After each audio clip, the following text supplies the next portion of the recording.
त्यांचं नाव आघाडीवर असल्याचं सूत्र सांगतात।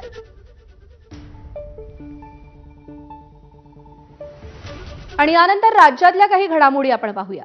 पुण्यातल्या पर्वती भागातल्या अत्याचार प्रकरणासंदर्भात एक महत्त्वाची अपडेट हाती आली आहे। नातीसोबत नुसता बसलो होतो महिलेनं अफवा पसरवली। पुण्यातल्या पर्वती अत्याचार प्रकरणातील आरोपीनं कोर्टात युक्तिवाद केलाय।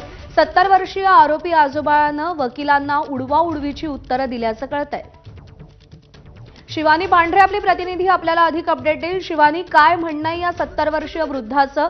त्यानं काय युक्तिवाद केलाय?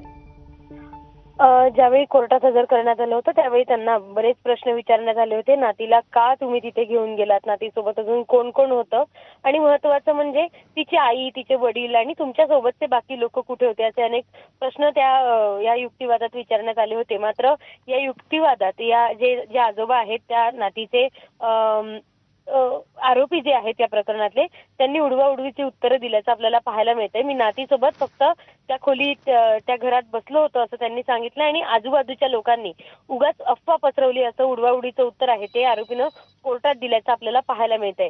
तिथून काहीच अंतरावर या आरोपीची मुलगी, ज्यांची मुलीवर त्यांनी अत्याचार केल्याचा प्रयत्न केला होता, ती राहते। त्यांच्यासोबतही बातचीत करण्याचा पोलिसांनी प्रयत्न केलाय, मात्र त्यांच्याकडनं कोणतंही उत्तर अजूनपर्यंत आलेलं नाहीये। पण आजोबांनी असे उडवाउडवीची उत्तर का दिली आहे त्याचा पोलीस सध्या शोध घेत आहेत आणि त्यांच्याकडे संपूर्ण चौकशी देखील केली जाते। प्रज्ञा, ठीक आहे शिवानी, धन्यवाद दिलेल्या माहितीसाठी।